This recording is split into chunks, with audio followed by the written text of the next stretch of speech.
My name is Roma. This is Zimlove, a podcast about Zimbabwe. Here I'm sharing interesting stories through people that I've met and want to show you a side of this country that an internet search cannot. Enjoy.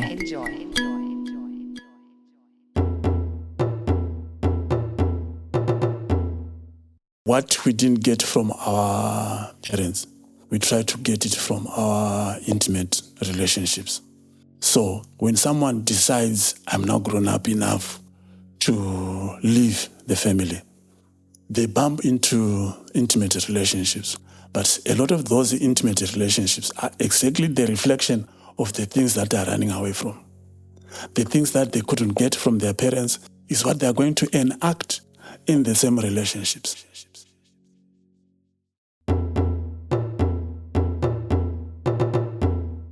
Our guest today is Lawrence, a counselor who has worked extensively with systematic family therapy. He helps people uncover how unresolved pain from parents and even grandparents continues to shape their lives, their relationships, and their sense of self. In this conversation, we'll explore how transgenerational wounds are formed, how they manifest in our everyday lives, and how we can begin to heal them. Now, Lawrence, thank you so much. I'm happy to have you here. May you please introduce yourself? I was born in Zimbabwe. I grew up in a place called Nyanga. That's in the Eastern Highlands. And I did my, shall I call it, primary and secondary education out there in Nyanga, and then later came to Harare to do my A-levels. And I didn't stay too long in Harare before I traveled to Russia, where I did my university there. And came back to Zimbabwe, worked in the weather industry. Where you produce weather? Yeah, reporting on the weather. That sort of thing, yeah. How did you come about to be on the journey to be a counselor? As I was doing the weather work, I always questioned myself, was I in the right field? Was I doing the right thing? And was there something more that I could do? So the something more always seemed to push towards finding another qualification, but that never satisfied. Also, intimate relationships was okay. And I began also to notice that there was a certain type of pattern that I would fall into or I would attract in my life. At some point, it is fun at the beginning, but then there would always be pain at some point, which when I began to address the pain from my individual perspective, it always ended up in some form of argument. And in those arguments, I always find myself not able to steer the conversation into a place where we can both sort of talk about it. And the shutting down of my sense of self is what was a trigger for me to begin to ask questions as to what makes me not be able to stand for myself. And in asking that, I also noted that when dealing with authorities, it can be the school principal or the sister in charge at the hospital, I always felt smallness. I would not be able to deal with them in an equal perspective. So eventually I began to look for solutions to these issues. And that opened the door for inner work and looking for therapy to work with those issues. And how are you working with that knowledge now?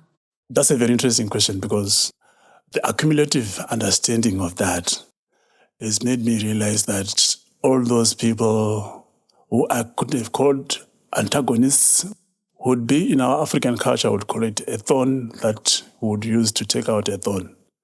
So in a sense, they were helping me.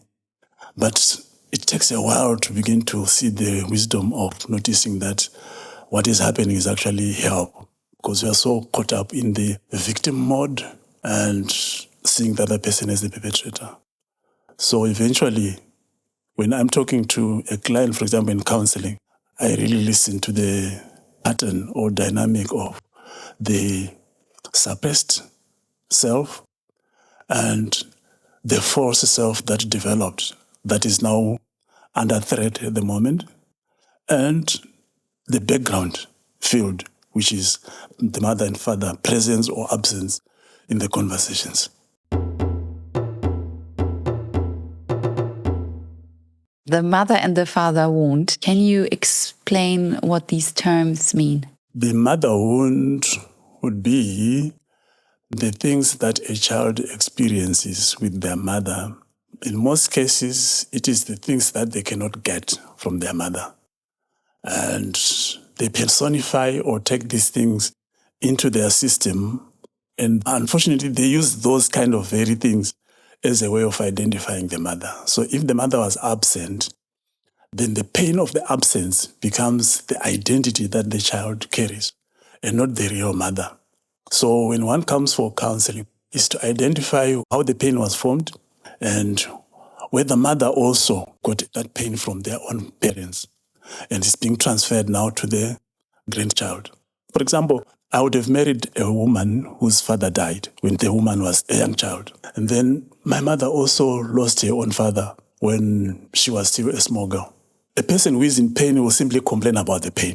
But a listener who has got a little bit of wisdom of patterning the incidences that are being narrated by the one who is talking, you can then notice what patterns are being shown. So you can easily either want to ask to understand what was the background of the mother, or what was the background of the mother's parents, or the life that was lived from the space or area where the grandparents came from.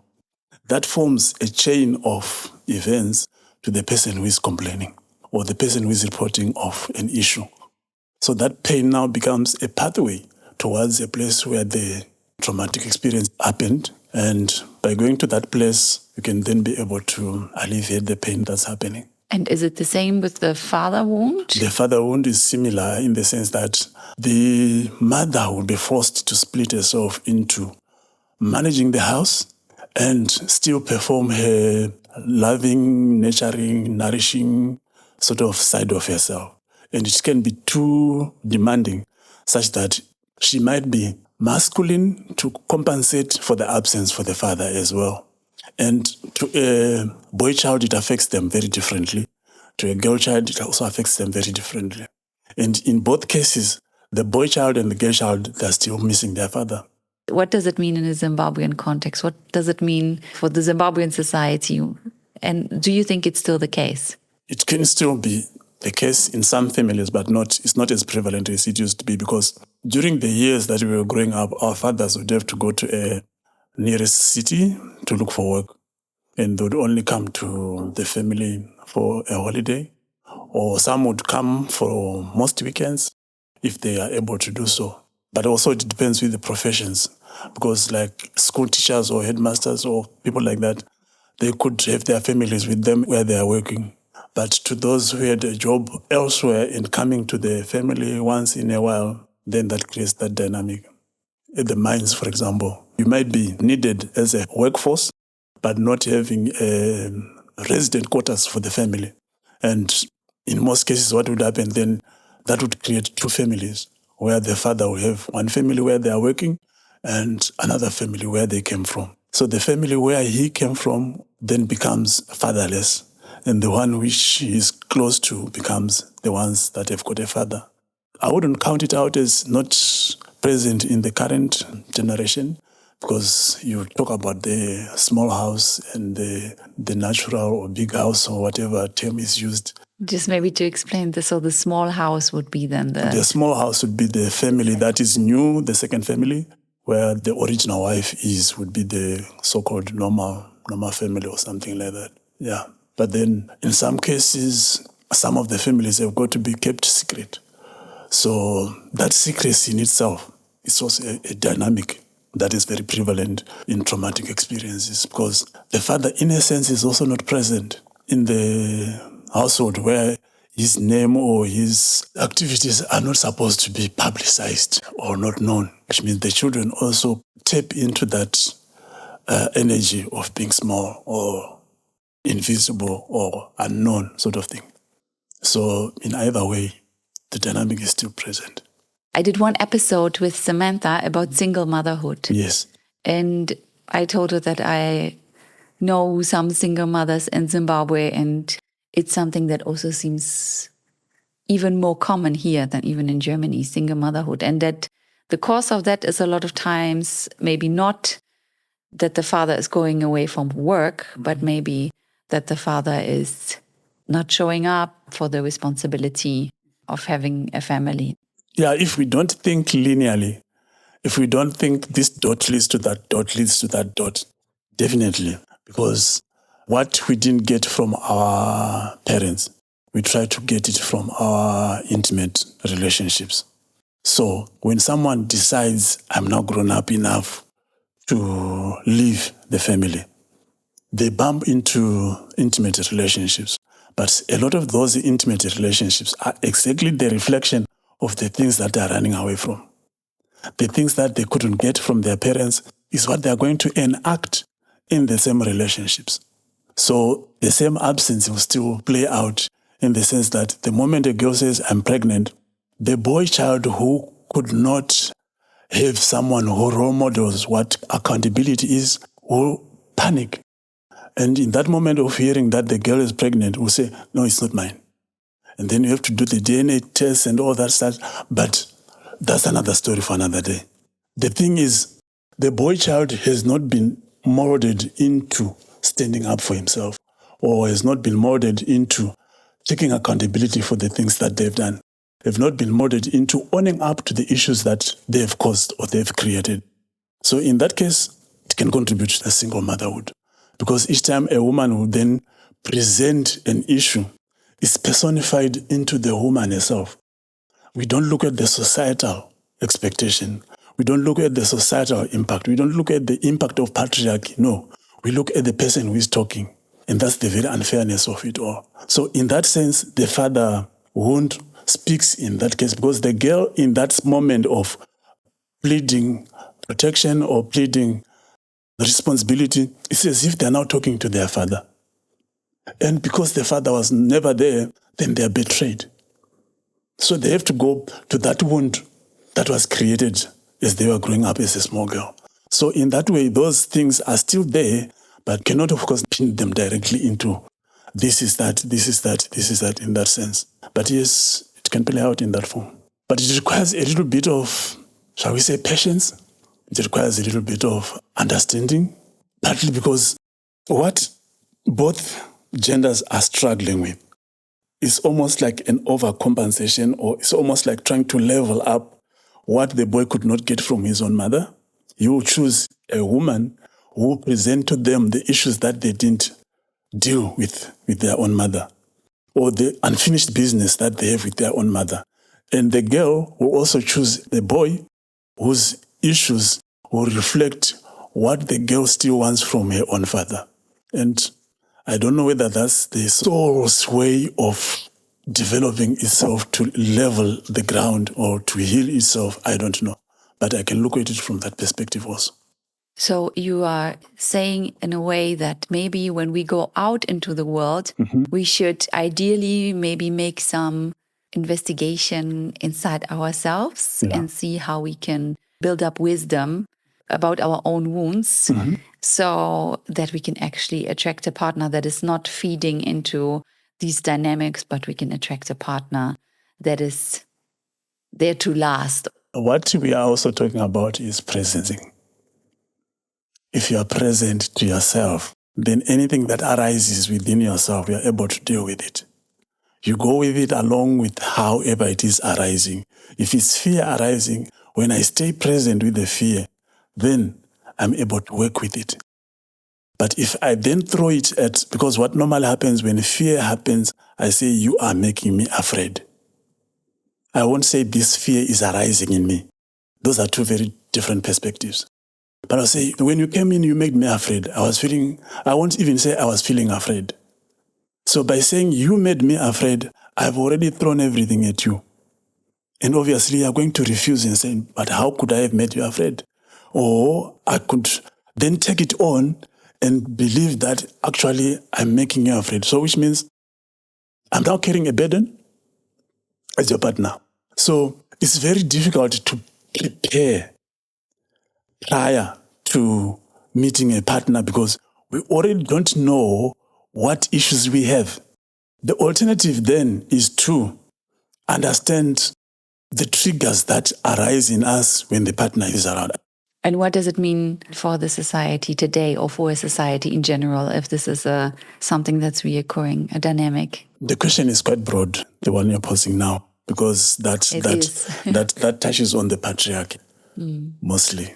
And there's always a compensation for the absence of the father. And the boy child can compensate that in a very different way than the woman. Both girl child and boy child will develop their own masculine traits, masculine traits, yes, to stand up and fight against the missing something. And that trait can come in the form of a positive thing, or it can come in the form of a negative thing. And there would be almost like a very strong presence of women who can roll up their sleeves and say, we'll tackle this by ourselves. I'm going to do with this. I'll look after the children. I'm going to look for money for the school fees. I'm going to do this. I'm going to do this, which is a good thing. And they have to. And they have to, yes. But at the same time, the very same person is complaining about the absence of the husband. The child who listens to that will now side with the one who is being attacked.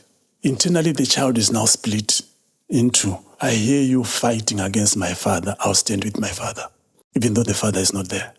So the woman who is trying to defend and fight for the current children is seen as an enemy, in a sense. Then when individuals come into an intimate relationship with a partner, there's that confusion of we attract the very partner who triggers in us the things that we were not given by our parents. So what we are pulling or attracting, we are pulling towards ourselves. It's as if that's what we want. But actually that which we are pulling is going to trigger pain in us. So we end up pushing it away. So when we are not very aware of that pull and push dynamic, then we end up accusing the very person who we attracted in the first place for causing us pain. And in that way, of course, people end up fighting. And we are not talking about gender-based violence. We are not talking about domestic violence. We are not talking about women who are overconfident or who are independent and who don't want to have anything to do with anything. And yet the child within is longing for that love which never came. So these dynamics are very prevalent, that a person would appear as if they're saying, I don't want that man in my life. That's my father. But that's the adult mind speaking. But the inner child is crying out for the same person. So the person is almost like split. And if it's not recognized, then it keeps on drawing patterns, because what we resist continues to persist until such that we stop at a certain point and begin to look back and say, what exactly is going on? And when they come into therapy, then you can open up the chapters and say, read this chapter, and read that chapter of your own life. And you can now see, oh, okay, this is coming from here. It's coming from here. Then maybe a conversation happens and people forgive each other and so on. And that's how we restore harmony in someone's life. The absent father, do you think it shapes them in a certain way? Dealing with authorities, for example, that's one of the places where it shows that once you don't have a force in the family that holds space, when issues are being debated, you would need a presence or a force that allows certain issues to be spoken about. As a child, then you can also learn how to hold space or how to express yourself freely and so on. When that is missing, when you grow up, when such situations arise where difficult conversations are happening, you find yourself withdrawing or feeling small or feeling unable to contribute, that sort of thing. So that's the absence of the father. And sometimes it can be decision-making, and in some cases, the fear of going out into the world. For example, a person might not be able to choose a career for themselves. Not that they don't know or they don't want to choose a career, but that holding hand is not there. So the experience of stepping out of their field of comfort is not there.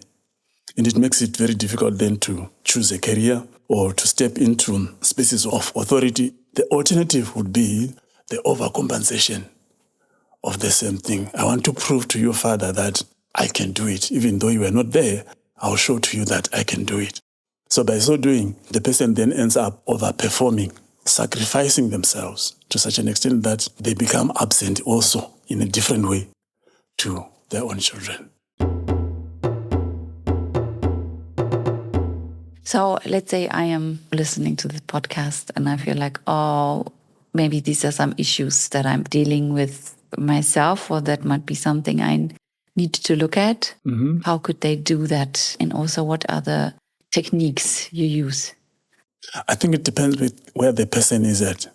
To the ordinary person, I normally hear people come who say, I want to be heard. I wanted to speak so that someone can hear me. But usually that doesn't solve the issues that they're coming up with. Being heard is one thing. Tackling the issues is another. And that creates a difficulty sometimes because a person's preference is simply to talk and be heard and feel a good feeling, dopamine development in the brain and so on. And that's it for them. But the issues still persist and prevail.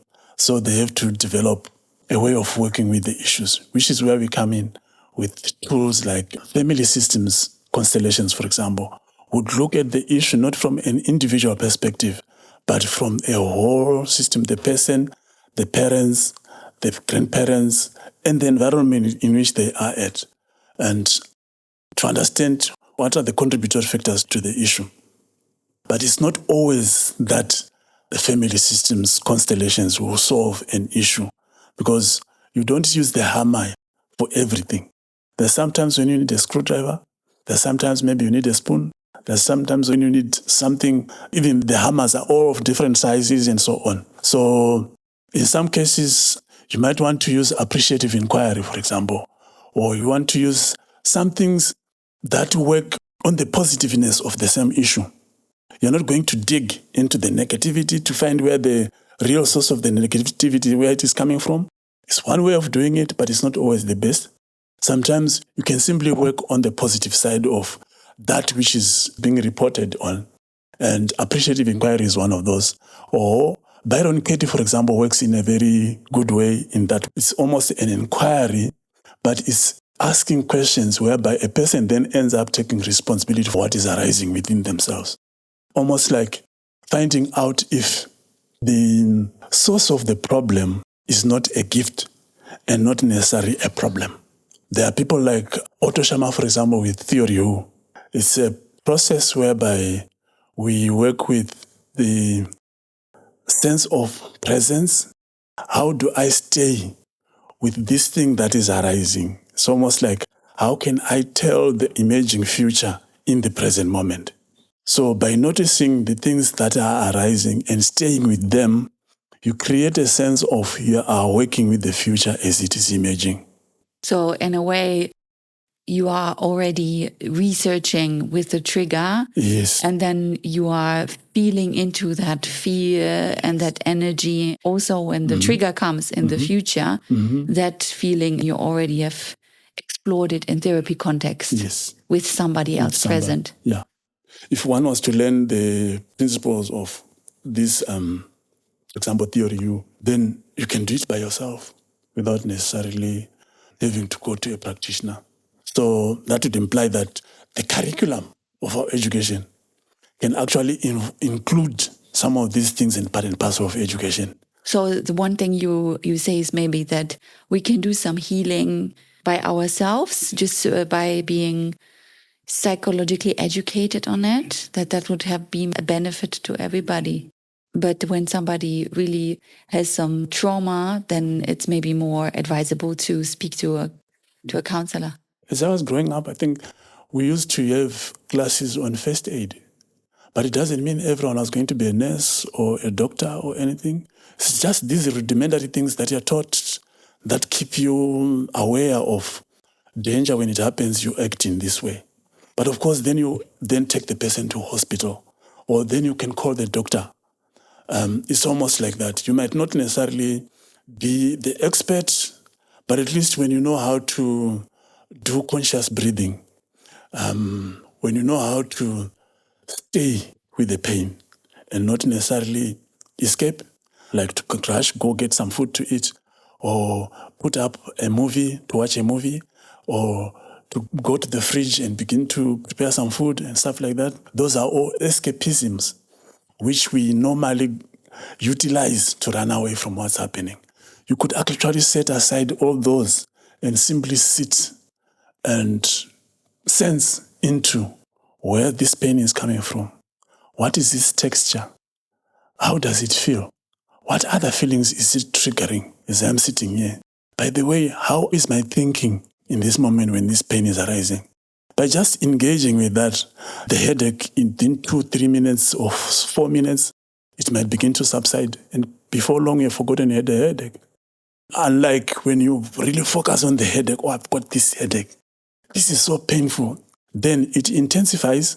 And as it is intensifies, you add more stuff to it by beginning to think, am I going to die? What if there is a tumor in my head? What if there is a ruptured vein in my head and stuff like that?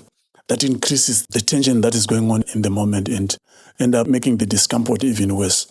But if you were to stay, probably just focus on the smallness of whatever is happening in that moment, that can reduce the amount of struggle or the amount of suffering that can be happening in the moment. If somebody would say, okay, I want to work with Lawrence, how does a counseling session usually go? So a person will come and report, for example, I've got an issue.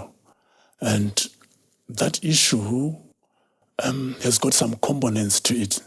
The components would be the person who is speaking is already one of the components.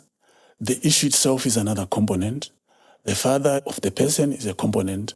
The mother of the person is a component. And maybe what the issue is stopping the person from doing is another component. So when I've got these 5 components, I begin to explore them. I explore them by finding out what they feel in the body. So by the exploration, you might end up noticing that maybe because of the absence of the father, the person is angry. So they've got an anger issue that they're working on. But then at the same time, they might be unconsciously blaming their mother for making the father absent. So that's also another layer which is within the same dynamic. And then the things that this issue is stopping them from doing might be that there is a block of either fear or shame or guilt that's stopping them from stepping forward in doing whatever they need to do. So these are the things that are safest in the method of systems constellations. So how to solve that then? We kind of form some form of dialogue within these components that I've mentioned. And the child speaks to their father, the father speaks to the mother, and those expressions begin to collapse whatever dynamic there was. And sometimes this is just a beginning of a bigger traumatic experience. Because if father was absent, he might not have been absent because he wanted, but because he also could not grieve his own mother or his own father. And it's still part and parcel of this issue. So by allowing now the father to grieve for his own father or his own mother, then we have now processed the unprocessed grief. That then allows room for everyone now to feel more better about themselves. That can be done in a one-on-one perspective, or it can be done in a group sessions. But normally, all sessions can be 45 minutes to 1 hour is the time that we normally utilize for that. But sometimes through the explanations of issues, like it might take a little bit of a while to dig information from a person. So you use various ways of exploring how a person can reveal the secrets that they've grown up holding back as secrets in their family. And it won't happen that because they've come to a session, they're now all of a sudden able to speak the taboos that are in the family. They won't pop up in the moment like that. They'll be still hidden, and the patterns that were used to trap the secret within the body can be part and parcel of their work. So it might take a little bit longer to get the necessary information. And this then will help a person to uncover, and you say the family dynamics collapse. Yes. And then what comes after then? Is then like a healing process or talking about it or? The challenge that always happens is that we think that when I solve this problem, then I'm okay. But sometimes by solving a problem, we create another problem. Because if I am, for example, I'm releasing high blood pressure as a problem that I have. High blood pressure occurred because there was something that was causing it. So when the high blood pressure is no longer there, that which it was blocking can now come. Yes, it's all part and parcel of healing, but if a person is not ready to face the divorce of his own parents, which was causing them to have hypertension in their own body, then that hypertension will come back the moment they realize they're now dealing with the divorce. This I'm just using as an example that there is a bigger problem that creates a smaller problem. We invite an illness as a way of helping us cope with a different issue altogether. So removing the illness does not necessarily mean we have solved the problem, but we've prepared ourselves to now face what caused us the traumatic experience. So you are saying that doing therapy necessarily is not a healing for everything, but by understanding the dynamics that are happening and by understanding the secrets in your family, by understanding yourself better and by learning how to sit with them, it can lead to a more complete person. Yeah, more complete person. Yeah, yes, maybe that's a good way to put it. Yeah. There are those things to consider because yes, we are looking for a pill that will take away all the problems, but actually our life is a journey, and that journey is for self-realization. At least that's how I understand it. For others, they might understand it very differently. So eventually, when I think I've dealt with this, something else comes, but in the process, I'm now equipped with the tools to deal with whatever comes. That's wonderful. That's a wonderful outlook. So if somebody wants to see you, where can they find you? How can they find you? Currently, I'm operating from the Friendship Bench Hub in Mount Pleasant. Actually, there are some free sessions that happen at the Friendship Hub on Mondays. So whoever wants to utilize them could utilize them. So yeah, they can always check the telephone number in the description. Yeah. And is there something that you would describe as zimlove? Is there something that you say is typical for Zimbabwe that makes this place as special as it is? I think the simplicity of life in Zimbabwe, in the way that walking up to someone to greet them is so automatic and a no-brainer. That eases the sense of self in your day-to-day doing of things. And the spirit of, I would say, dynamism or hustling or creating life for yourself. For those who start buying small things and selling, eventually, if one follows that, they end up owning a big chain of shops from nothing. And that is very different from other nationalities where they always demand from their own government, oh, you didn't give me this, you didn't give me that. But here there's almost like a self-starting sort of spirit. And in the process of doing that, you sometimes get people who simply throw in the help. I've had some students who have gone through university only to be helped by well-wishers, not their own parents, because their parents could not afford or something like that. But there are people who would stand up and say, oh, you seem to have a talent, or you seem to have something going, who push you through the education system. In some societies, you have to look after yourself. So the feeling of community. Community, yeah. So thank you very much, Lawrence. Thank you very much for the interview. You're most welcome.